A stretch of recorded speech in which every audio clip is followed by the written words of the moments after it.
Thank you, Jim. I got to tell you, after 18 years of trying to preach to the crowd about what Agenda 21 is, what has happened in the last year is absolutely astounding. What's the fight across the country? My phone will not stop ringing. My emails will not stop coming with people saying, "What do we do? How do we fight back? Help us." I'm just thrilled by it, and I honestly believe for the first time that as what's happening now, that I will see the restoration of the American Republic in my lifetime because you guys have risen up and we're fighting.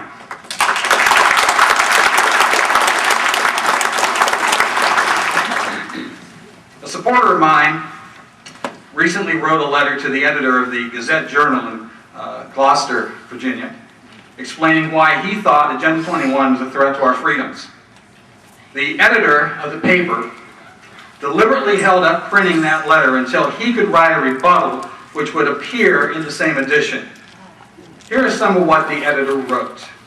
Quote, "There seems to be a growing concern that has gained traction of late that comprehensive plans, zoning ordinances, and other instruments of community planning are all part of some vast global conspiracy to deprive property owners of their rights, a socialist or fascist, depending on who's talking, master plan for world domination." The editor went on to say, "While some legislators, planning commissions, and other decision makers may have a personal agenda that trumps their civic duty, most seem to be acting in what they believe is the best interest of the public, and it is unlikely that they are all taking their marching orders from the United Nations and that organization's sinister-sounding Agenda 21. Simply put," he said, "sustainable development merely means balancing present and future human needs while preserving the environment for generations to come. Hardly an evil plot linking a 1993, it's 92, UN document to today's most recent comprehensive plan updates is quite a stretch," he concludes. Well, of course, that's the kind of condescending smirk those of us who have spent years studying this issue have come to expect. With 18 years of experience, I think I can say with some confidence that this editor has not spent 10 minutes actually reading a single sustainable development document and compared it to a local development plan. I have. And tonight, I will do my best to answer this arrogant ignorance to the extent that 30 minutes will allow me. My friends, America is drowning in a sea of rules and regulations, particularly under the excuse of protecting the environment. There's a new language taking over government. The typical city council meeting discusses comprehensive development, density, historic preservation, and partnerships between the city and private business. Civic leaders organize community meetings run by facilitators as they outline a vision for the town enforced by consensus. The language is being changed and manipulated to quietly implement a very destructive policy, one outlined in the UN soft law document called Agenda 21. It was first revealed to the public at the UN's Earth Summit in 1992. The working name in local, state, and federal government is sustainable development. The term sustainable development was born on the pages of the United Nations document called Our Common Future, the official report of the 1987 UN World Commission on Environment and Development. As a result of this report, for the first time, the use of environmental protection and human development were tied to the age-old socialist goals of international redistribution of the wealth. And that is the key to understanding the true purpose of sustainable development and all of its policies: control of all facets of the economy. At the 1992 Rio Summit, President George H.W. Bush, in signing the document, committed the U.S. to implement the policies of Agenda 21. In 1996, President Bill Clinton, in compliance with Agenda 21, created the President's Council on Sustainable Development to translate the guidelines of Agenda 21 into public policy to be administered by the federal government. And that, Mr. Editor, has become the ruling authority through which a UN plan, Agenda 21, has become unquestioned U.S. policy throughout the nation. And since then, rather than good management of resources, sustainable development has come to mean denied use of land and resources locked away from human needs.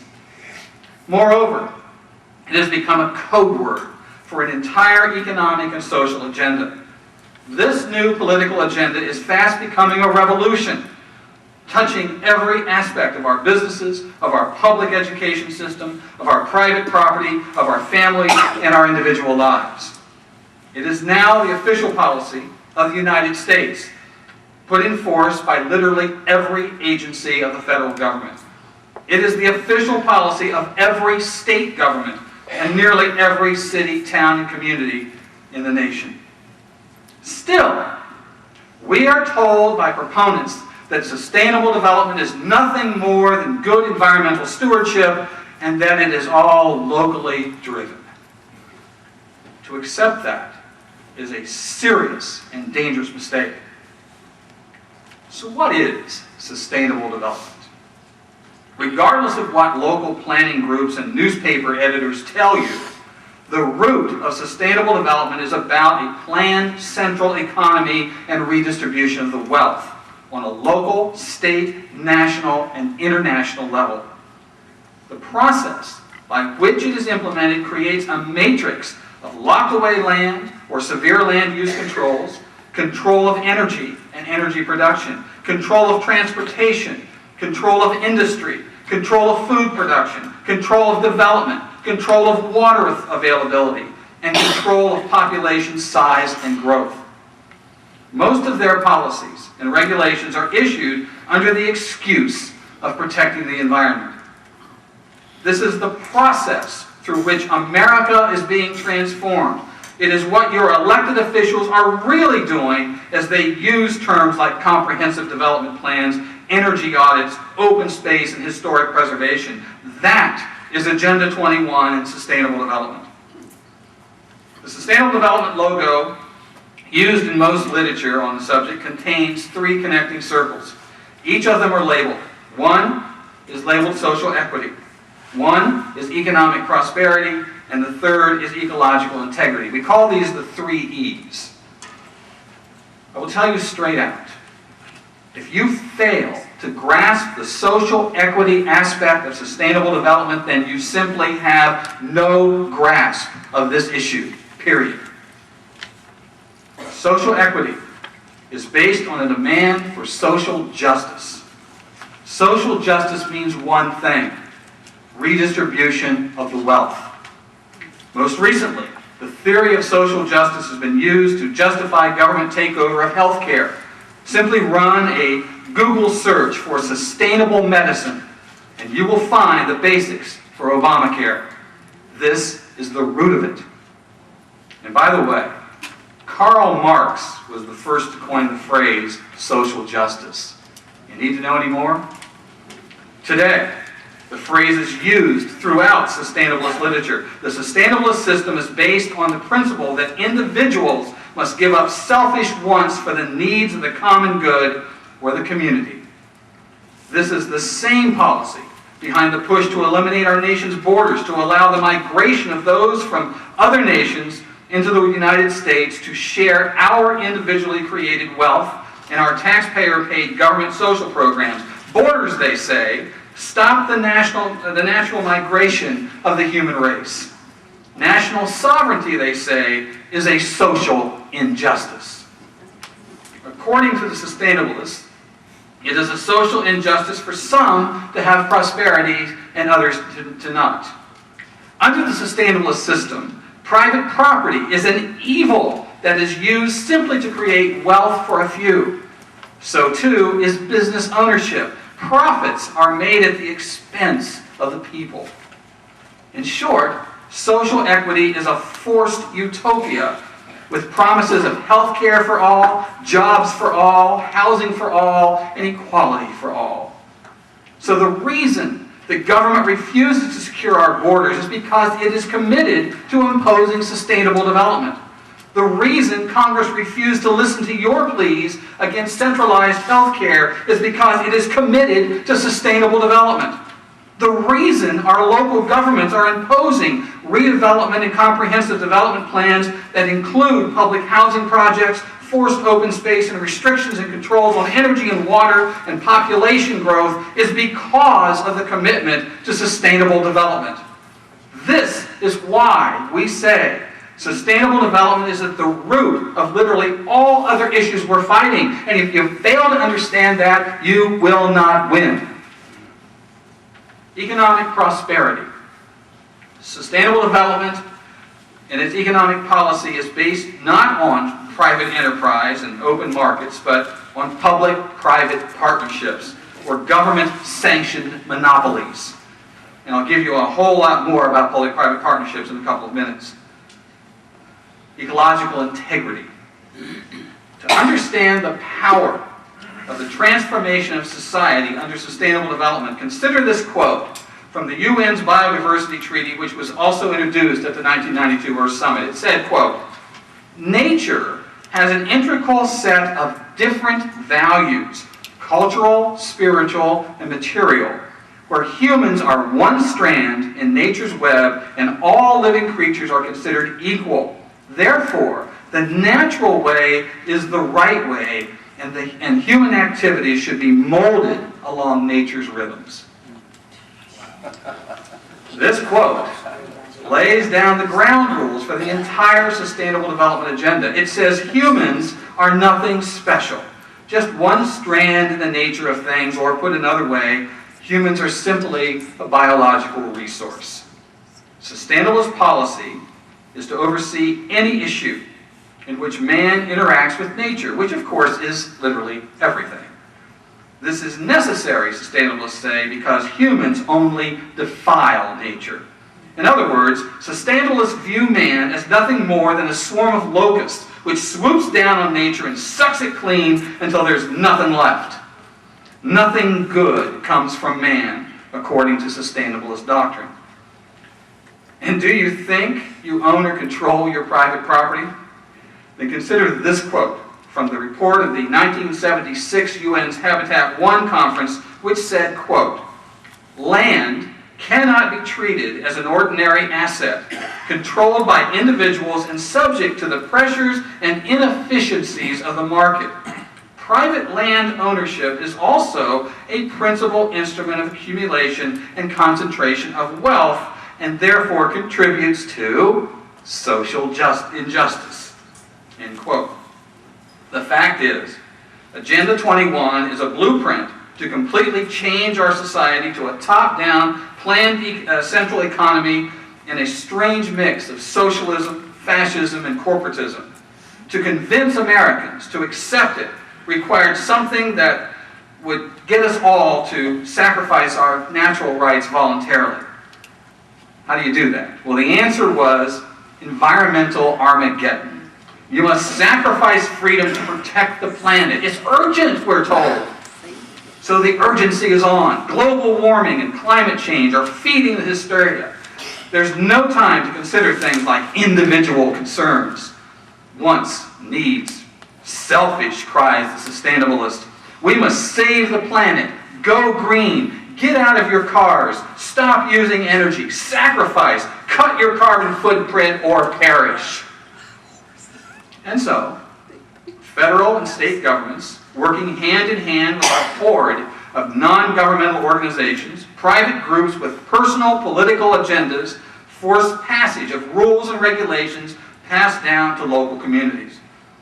But, say your local officials, none of that UN socialist stuff is true. Just conspiracy theories by right-wing radicals. We're just creating the tools necessary in a local effort to manage growth and development for the community, they say. Have you heard this? Yeah.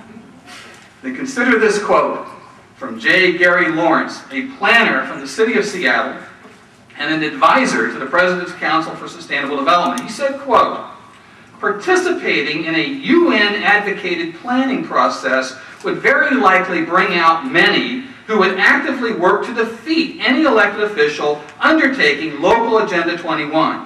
So, we will call our process something else, such as comprehensive planning, growth management, or smart growth," end quote.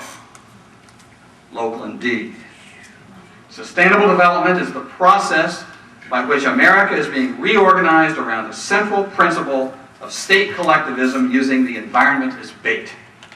The best way to understand what sustainable development is can be found by discovering what is not sustainable. Maurice Strong, Secretary General of the UN's Rio Earth Summit, said in 1992, quote, "Current lifestyles and consumption patterns of the affluent middle class," that's you, by the way, "involving high meat intake, use of fossil fuels, appliances, home and work air conditioning, and suburban housing are not sustainable." So how is it that this wrenching transformation is being put into place? In the rural areas, it's called the Wildlands Project.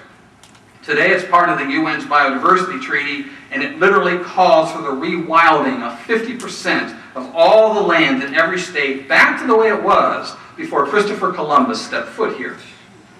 In reality, the Wildlands Project is a diabolical plan to herd people off the rural lands and into human settlements. Crazy, you say? Yeah. Impossible? Not so fast.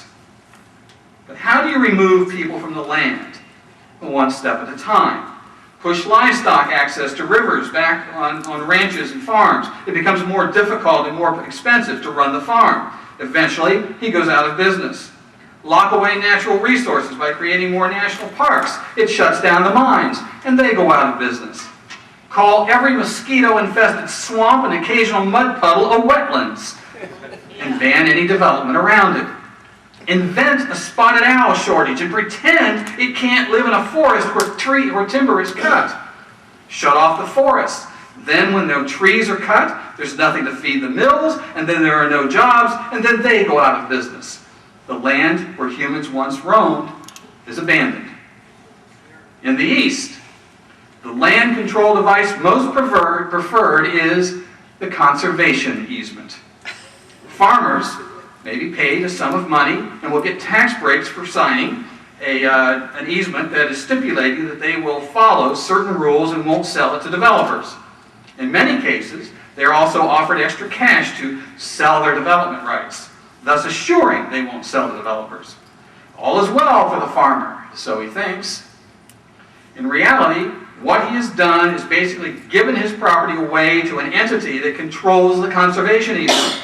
Usually an environmental group like the Nature Conservancy, which, by the way, is little more than a money-laundering real estate firm posing as an environmental group. Finally, they find that their land is now worthless because they can't sell it, because no one will buy it because the easement is attached. In the end, it will all transfer to the environmental groups who lock it away for good. Moreover, when the conservation easement is signed, the land is taken off the tax base of the county. With enough land off the rolls, the taxes for everyone else must go up dramatically. By the way, Virginia brags that it has locked away 78,713 acres per year between 2001 and 2009, and predict another 400,000 acres by 2014. It represents 14.6% of the state land area, and it's growing. In Fauquier County, where I live, 33% of the land is now in conservation easements. But only 2% of that is farmland. The rest is the property of the rich landed gentry who have found a way not to pay taxes on their property, shifting the tax burden to the rest of us. They love sustainable development, and they use their power and influence in local government to force its implementation. Other parts of the Wildland Project come in many names and many programs. Heritage areas, land management, rails to trails, open space, wolf and bear reintroductions, and many more. Each of these programs is designed to make it just a little harder to live on the land, a little more expensive, a little more hopeless. In reality, the process is simply herding people into human habitat areas. East of the Mississippi, there are at least nine wildlands projects covering Maine, Pennsylvania, New York, West Virginia, Tennessee, North and South Carolina, Georgia, and Florida, and of course, Virginia. Watch for names of such projects like the Chesapeake Bay Watershed, Appalachian Restoration Project, and the Piedmont Wildlands Project. The second path to sustainable development is called smart growth. They put a line around the city and tell you that no growth can take place outside of that line. Urban sprawl, they say disdainfully. They refuse to build more roads as a ploy to get you out of your car and into public transportation, which doesn't exist, restricting mobility. New highways, they say, are feeders to more development. In many smart growth cities like San Francisco, new apartment buildings have no garages or parking lots. We don't want any stinking cars. Smart growth creates an unofficial restriction, or unnatural restriction on space inside the controlled city limits. And so there's a shortage of houses, and prices go up. That means populations will have to be controlled because now there is a shortage of land. Energy and water use is tightly controlled. Planning advocates and government bureaucrats are forcing such planned communities across the state and nation, and those plans put severe controls on private property. In fact, there can be no private property in a smart growth community. Doesn't go together. The third way to sustainable development inside the human habitat areas in our local cities and towns, government is steadily being controlled by an elite ruling class who call themselves stakeholder councils. These are mostly non-governmental organizations or NGOs who, like thieves in the night, just show up to stake their claim to enforce their own private agendas. The function of legitimate elected government within the sustainable system is fast becoming little more than the rubber stamp to create and enforce the dictates of the council. The councils are unelected, but are all powerful, controlled by a small minority in the community. They decide if roads are to be built, how much water can be used, how downtown will look, how neighborhoods will be built. These non-elected councils fit almost perfectly the definition of a state Soviet, a system of councils that report to an apex council and then implement a predetermined outcome. Soviets are the operating mechanism of a government-controlled economy, the exact opposite of a constitutional republic. And the fourth path to sustainable development, as I mentioned, public-private partnerships. Many of these are nothing more than government-sanctioned monopolies in which a few businesses are granted special favors like tax breaks, the power of eminent domain, non-compete clauses, and specific guarantees for returns on their investments. You hear the propaganda of the public-private partnerships nightly on your television as their commercials tell you to go green. And they use Congress to build more wealth and power.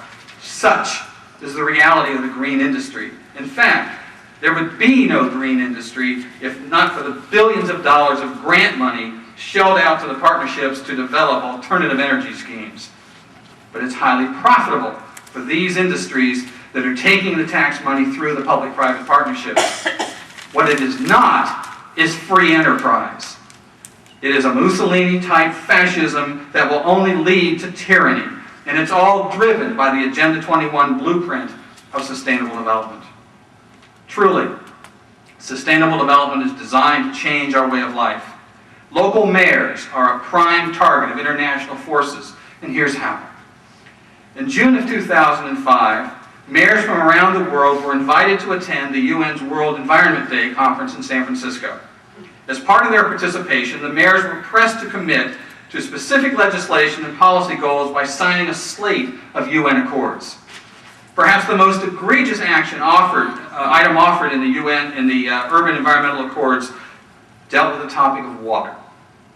The UN document begins by stating, quote, cities with potable water consumption greater than 100 liters per capita per day will adopt and implement policies to reduce consumption by 10% by 2015. The 100-liter figure was a very clever use of numbers to vastly reduce water consumption. You must be aware that 100 liters is equal to about 26 gallons per person per day. According to the UN, each person should have less than 26 gallons each day to drink, bathe, flush toilets, wash clothes, water lawns, wash dishes, cook, take care of pets, and whatever else you use it for. But according to the U.S. Geological Survey, Americans actually need about 100 gallons per day to perform these basic life functions. The use of the 100 liters number versus 100 gallons is a direct attempt to mislead and actually cut water use by 75%. These are the policies your local elected officials are implementing as they keep telling you it's all a local idea. Many Americans ask how dangerous international policies can suddenly turn out in a local government, all seemingly uniform to those in communities across the nation and around the globe. The answer is ICLEI. ICLEI is the organization that is working directly with your mayors to put all these programs in place, to set all the policies, and to cut off all of your development, bringing the Agenda 21 into your local community. And it's gone through the House of Delegates, HB 3202, mandating that these policies be put into place. Ladies and gentlemen, Agenda 21 is not local. It is an international cartel run by a green mafia.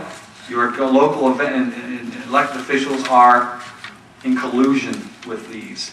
They must be stopped, and they can no longer hide the fact that that's what they're doing. Thank you very much. Before I get started, let me ask a question. Are there any elected officials here tonight?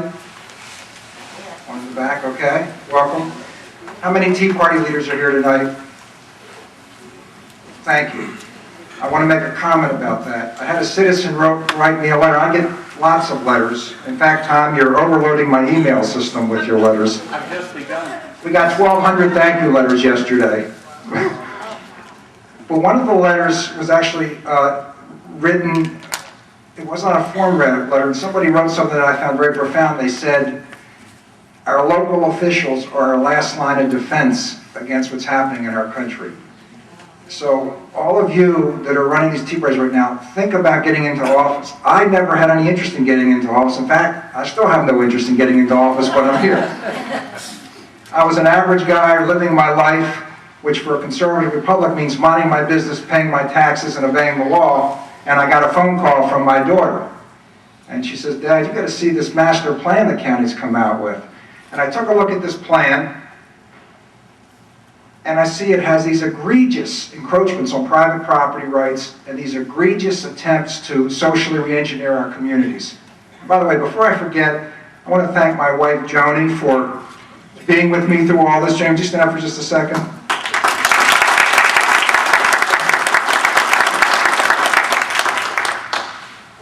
And after I read the plan, I realized that my way of life, my peaceful suburban life, is under attack, and if this plan were put into effect, it would never ever again be the same. And I started going to citizens groups, I started going to Tea Party meetings, and I will tell you in advance, I was positive I would never even get through the primaries, so I did book a vacation during the general election. Needless to say, I had to cancel the vacation. God help my poor wife, but she was patient with me. During the election, because I talked about these property rights issues and sustainability issues, I was under wild attack. They had pictures of tanks on the front in the newspaper saying I said that the tanks from the UN were going to overtake Carroll County, Maryland. They accused me of misrepresenting my children, my stepchildren, because I called them my children. That's how desperate they were.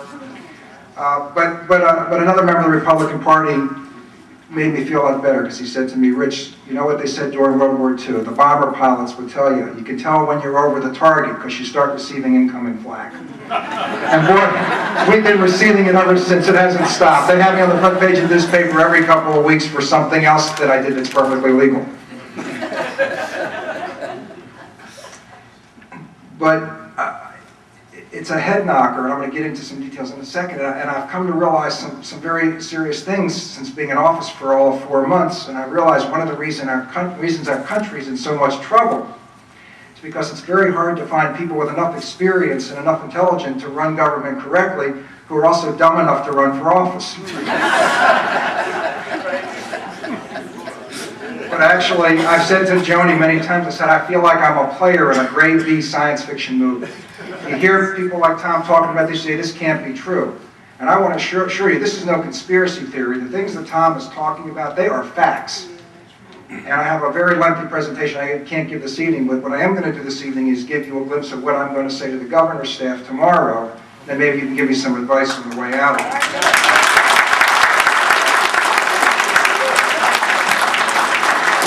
I want to tell you one other quick story that'll make you laugh, though. One of the ways of challenging these sustainabilists, they're not good at critical thinking. The theories they have they're pretty from afar, but they're far from pretty. You know what I mean? So they asked me in an environmental debate 6 months ago what I would do to bring about non-motorized transportation into Carroll County, which is totally absurd. 3/4 of it's farmland. Everything's 5-10 miles apart. So I said, well, I'm glad you asked me that question. I have a great idea. I think our county planning manager and our sustainability manager should pilot a non-motorized transportation project. And what they should do is ride their bicycles to work and to county meetings for the next year, and then report back to us and let us know how it goes.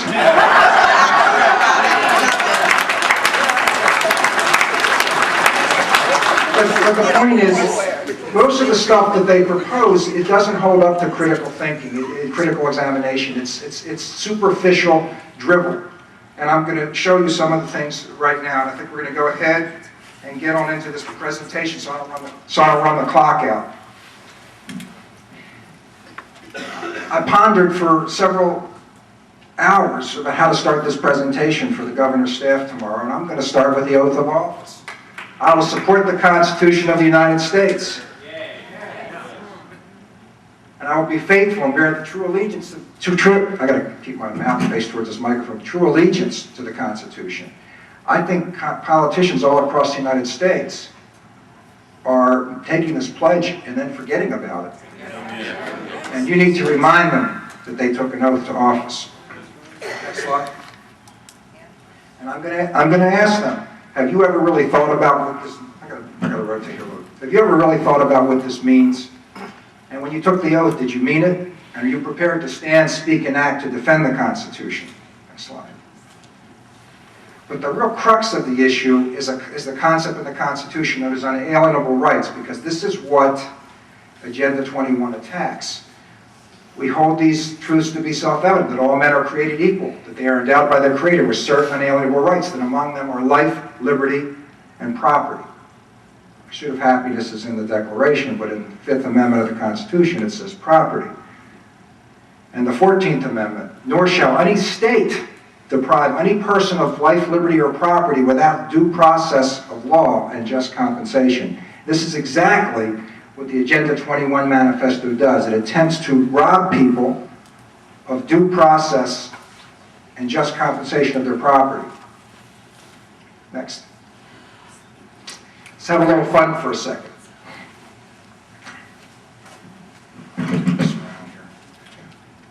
Let me try to draw an analogy. Sometimes I think Christ was very good at using parables to explain things. So I like to use this one because it's funny. What if you wanted to eliminate candy manufacturers from the world? How would you do it? Which would be easier, banning candy or promoting healthy teeth? And if we're going to promote healthy teeth, shouldn't we also promote general health and the avoidance of diabetes? Next slide. So how would we do it? Well, we get the American Dental Association on our side, a non-government organization. We create a health sustainability coordinator that belongs to an international organization that promotes the benefits of a candy-free society. We pass legislation that requires schools and households to use healthy diet templates. We require schools to teach the evils of candy. Next. We explain how the consumption of candy consumes an excessive portion of the world's sugarcane supplies. We publish selective articles proving that candy is harmful to our health. We endorse organizations that promote healthy eating and offer smart sugar-free growing awards. We pass resolutions that argue, quote, In the absence of proof positive, we should err on the side of caution and avoid candy. That's exactly what Agenda 21 does, by the way. Next. We get non-candy companies to sell alternatives. How? Well, we'd offer grants to companies that manufacture healthy desserts. We'd offer grants to schools, communities, and businesses that provide healthy desserts in lieu of candy. We'd promote technology that would monitor sugar consumption. We'd require a transfer of funds from rich countries to poor countries in order to help wean them off of sugar-based foods. We'd have government create dietary commissions staffed with anti-sugar political appointees. We'd require all schools and businesses to adopt a sugar-free diet planning template.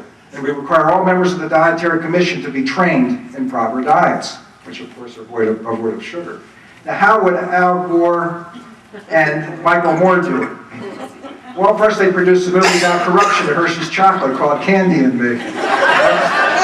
Produced a movie denigrating the system that enables us to have chocolate in every household. Capitalism and candy, how greed is killing America.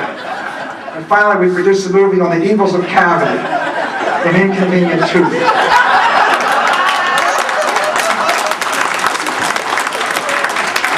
But ladies and gentlemen, this is exactly what they are doing with the sustainability movement.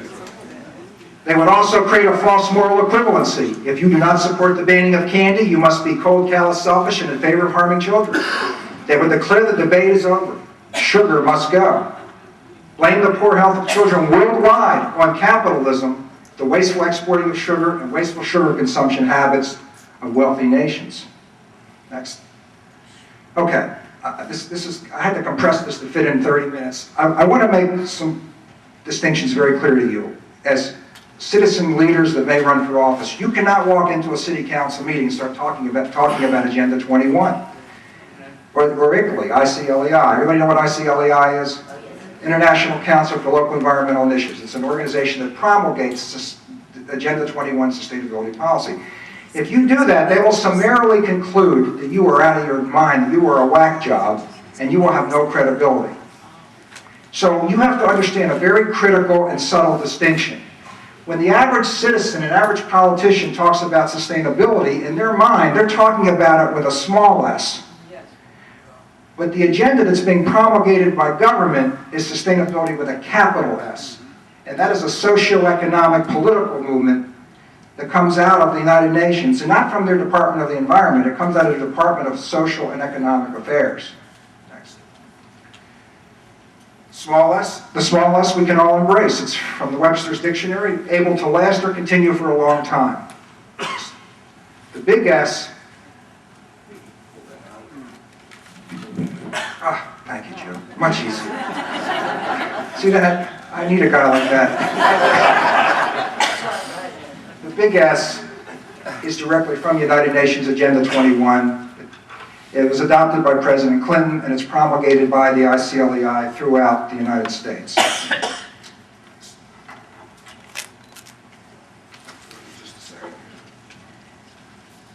Now, if you walk up to your local planning and zoning commission that's trying to take away all your property rights and you accuse them of being agents of the UN, they're going to tell you, no way. And I got news for you. If you put them on a polygraph and you ask them if they've been trained by the UN, they're going to say no, and they're going to pass that polygraph. The ICLEI doctrine spreads like a disease. People become infected, but they do not know they are infected by it. Sustainability gospel, I already talked about. And it started to sound good to me at first when I started to read in depth, but then as I started to think about it more, I realized how insidious it was. What Agenda 21 is, conceptually, is a massive green Trojan horse. And inside, it's a watermelon. So who said watermelon? That's exactly. Green on the outside, red on the inside. That's exactly right. But I call it a Trojan horse because it's a pure red agenda in its belly. And in its belly are attempts to manipulate free markets, create unsustainable energy initiatives, government control of land, labor, and capital, group rights trump individual rights, private property impingements, social engineering, constitutional impingements. They even have a word for this now. They call it communitarianism. Okay, next slide. The bottom line is that Agenda 21 Sustainability Manifesto is incompatible with Americans' unalienable constitutional rights. And I'm going to try to outline that for you in a matrix I created right now. Now, what we have on the top On the right two rows, you have the constitutional perspective and the Agenda 21 perspective. The greatest concern of our founding fathers was freedom from tyranny. Looking to the right, the greatest concern of Agenda 21 is global warming and social equity. The strategic vision of our forefathers was protection of life, liberty, and property. Strategic vision of Agenda 21, environment, economy, and equity. We believe that the role of government is to protect our unalienable rights given to us by God. The sustainabilists believe that government is God. The legislative focus of the sustainability agenda is to protect the earth from humans rather than protecting human rights. Next. The scientific threshold I mentioned. We've always believed in this country that scientific proof should drive decision-making. The Rio Accords, what is it, Tom, number 15, I believe, states that the lack of scientific certainty shall not be a basis for failure to take action to protect the environment. America's middle class has been something we've always aspired to under Agenda 21, unsustainable. I capitalized that UN there, so we can all remember where this comes from, our friends. The role of suburbia, unsustainable. Meat-based diets, cattle grazing, unsustainable. Next. The role of rural and private land. For 200 years, our farmers and ranchers have been the custodians. Now we have the Wildlands Project and the government trying to take over custodialship. Our cities are collapsing. The liberals have destroyed our cities with their social equity programs. Now they've destroyed the cities. They've concluded that they're going to have to do something else to promote social equity, and now they're going to try to force the middle class back into cities by stopping all development in rural and suburban areas. And this is a fact. This is a fact. The value system we always had is equality of opportunity. Their value system is globalism. The good of the many outweighs the good of the few. And let me ask you a question. Let me step out of context here. What do you do when a sustainability person wants to stop all development in your community and take away farmers' rights and prevent you from using your land? What do you say to them when they say the good of the many outweighs the good of the few? Who determines what's good? How do you, well, you need some concrete. So I have a couple of things I say to them. One of the things I say to them is, well, I'm sorry, I'm glad to hear you say that because I know you have 3 people in your family. Well, I've got a mother over here that's on crack cocaine. She's got 8 children. If the good of the many outweighs the good of the few, how about if I take your house and give it to them? That's one of the things I say. You got to have this in your back pocket. They're going to say this. I heard a member of the Maryland Department of Planning say that. And there's something else I want to share with you. There was a book a short story by a woman named Ursula Le Guin on about those who left the Imelus. And the Imelus was a little town, and this town was allowed, in this mythical town, they were allowed to live in perfect utopia under one condition. They had to eternally keep an innocent child imprisoned in a dark, dirty cave as the price for their freedom and utopia. And think about that for a minute. Is that what we want to do with our country? Is punish the millions so that more millions can allegedly benefit? It's simply immoral. Next. America's role in the world. We've always viewed ourselves as a beacon of freedom. They view America as a source of planetary degradation. Free market capitalism has been a source of opportunity in our country. They view capitalism as a source of social injustice to be steered by government. And our growth template for use of our lands has always been very simple: highest and best use.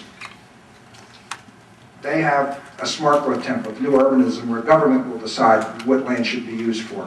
Next. But then people say, well, maybe you're right, Commissioner. Maybe there are some bad things, but you know, there's a lot of good stuff comes out of sustainability too. We got windmills and solar cells, and we have green buffer space and bicycle and walkable communities. And this is my comment. There were orchestras under the Third Reich that played beautiful music, but it doesn't change the nature of the beast. How did it get here? Well, as Tom indicated, Clinton adopted it. He created the President's Council on Sustainability, and this is a list of some of the whack jobs that belong. President of World Resources, President of Zero Population, International Waste President, Sierra Club, World Conservation Unit, but we have one good solid private sector guy there, Ken Lay, the President and CEO of Enron. Next. You have to understand what to look for when you read Agenda 21. You have to point this out to people because they will look at it and think, well, it doesn't sound so bad. You have to pay attention to the words and the emphasis on government. In particular, I want you to watch for the following. How many of you actually read Agenda 21 or skimmed through it? Okay, good. Extension of government into production and consumption. The emphasis on government for all solutions. Attempts to use identity politics as a means of dividing, conquering, and building consensus against capitalism and private property rights. I'll show you some examples in a minute. Transfer of wealth initiatives and the emphasis on their people rather than individuals. You don't see the word individuals in Agenda 21. It's always the people. Next. Here's an example right out of Agenda 21. Governments at the appropriate level with the support of relevant international and regional organizations should select combinations of land uses. Next. What are the implications of government? Is to select and choose the best possible land use. Does the evolution of a new highest and best use justify rezoning against the will of the present owner? Well, they think it does. Why? Because the good of the many outweighs the good of the few. Suppose government deems preservation in pristine form to be the best possible use. Suppose government deems office parks to be highest and best use. Suppose government changes its mind from year to year, which is exactly what they did in my county. Next. Environmentally sound waste management must go beyond mere safe disposal. We must attempt to change unsustainable patterns of production and consumption. Isn't that special? Right out of Carl's handbook. Next. Next slide. I love this one. I tell people that this is really about the environment. Then why do we have an entire section talking about the role of major groups, identity politics, as I refer to them, global action for women towards sustainable and equitable development, children and youth in sustainable development, recognizing the role of indigenous people, strengthening the role of non-government organizations, and of course, my favorite, strengthening the role of VECAs at their trade unions. That's my favorite. Each country should, in consultation with its youth communities, establish a process to promote dialogue between the youth community and government at all levels. Isn't that special? I don't know about you, but I don't want the government talking to my youth. For workers and their trade unions to play a full and informed role. What do trade unions have to do with environmentalism? The answer is nothing. They have nothing to do with trade unions and everything to do with a Marxist manifesto involving the proletariat overthrowing the bourgeoisie, the capitalists. Next. So what has sustainability become? It's an environmental movement that's been hijacked by those that use it as a convenient excuse to attack capitalism, blame America, transfer wealth, impinge on constitutional rights, and install a government-run socio-economic system. This is what it is about. The United States paradigm, Tom's already told us, capitalism and private property rights are not sustainable and pose the single greatest threat to the world's ecosystem and social equality. It'd be interesting to see what they think is not sustainable. We know what they think is sustainable, bicycles and, not eating meat, but this is interesting. Here's what's not sustainable. Ski runs, livestock, plowing of soil, building of fences, industry, single-family homes, paved and tarred roads, logging activities, dams and reservoirs, power line construction, economic systems that fail to set proper value on the environment. In other words, basically, everything that removed us from the 19th century. Tom showed me an interesting postcard of sustainable development. It was a picture of two oxen pulling, sustainable agriculture, two oxen pulling a plow. This is something that you'll see in the Sustainable Communities Act they're trying to push through Congress right now, extremely low-income housing. They believe that housing stratification is not equitable, so they want to integrate extremely low-income housing into all of our beautiful rural communities to ensure that there's social equity. The thing is, when you read the master plans that you will see in your communities, they'll talk about viewscapes and walkways and walkable communities and green buffer areas and conservation. But what they don't tell you is that these dense smart growth zoning templates bring with them the urbanesque problems, such as drugs, crime, increased demand for social services, and a requirement for increased police services will break the budget of your small local towns. I want you to know you're not alone. Tom, what, three counties have withdrawn. I read yesterday that a fourth county in, where was it, Joni? Oregon has announced that they're not going to join it, they're getting ready to.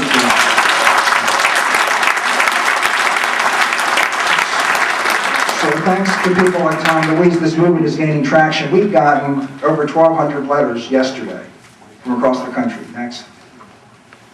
Now, I want to quickly talk about this before I run. This is very important. I want you to bear with me just a minute or two. I want to talk about how they extinguish rights. You need to understand this. They're extinguished in several ways. First, politicians and judges that simply ignore the Constitution. Second, and this is the critical one, by what I refer to as grant coercion. They overtax us and then say, unless you implement these sustainability measures, we won't give you back your money in the form of grants. That's right. Grant coercion. Make sure you identify that for your local politicians. And third, they put environmental nooses around landowners' necks that slowly tighten and choke out their property rights. Next.